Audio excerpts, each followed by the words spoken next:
बहुत समय पहले की बात है। मगध राज्य पर नंद वंश का शासन था। राजा धनानंद अत्यंत घमंडी, क्रूर और अयोग्य था। उसकी दरबार में चाटुकारों की भरमार थी और गरीबों पर अत्याचार आम बात हो गई थी। आचार्य चाणक्य, जो तक्षशिला के एक विद्वान ब्राह्मण थे, ये सब देखकर दुखी होते थे। एक दिन चाणक्य मगध की राजधानी पाटलिपुत्र आए और राजा धनानंद के दरबार में पहुंचे। उन्होंने राजा से मिलकर कहा, राजन, राज्य में अन्याय बढ़ रहा है। मैं चाहता हूं कि आप योग्य लोगों को दरबार में स्थान दें, जिससे प्रजा सुखी रहे।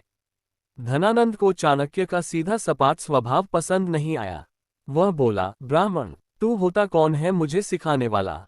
मेरे दरबार में तेरी कोई आवश्यकता नहीं है। और उसने चाणक्य का अपमान करवाकर उन्हें दरबार से बाहर निकाल दिया।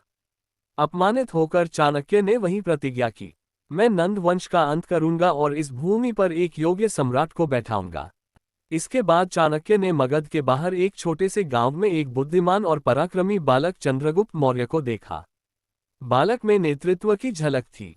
चाणक्य ने उसे शिक्षित किया, शस्त्र विद्या सिखाए और राजनीति की गहराई समझाई। वर्षों तक तपस्या और रणनीति बनाकर उन्होंने चंद्रगुप्त को एक योग्य राजा बनाने के लिए तैयार किया। अब समय आया योजना को कार्यरूप देने का। चाणक्य जानते थे कि सीधी लड़ाई में नंद सेना को हराना कठिन है, क्योंकि उनकी सेना विशाल थी। इसलिए चाणक्य ने चालाकी से सोचा, शत्रु को शक्ति से नहीं, उसकी कमजोरी से हराया जाता है।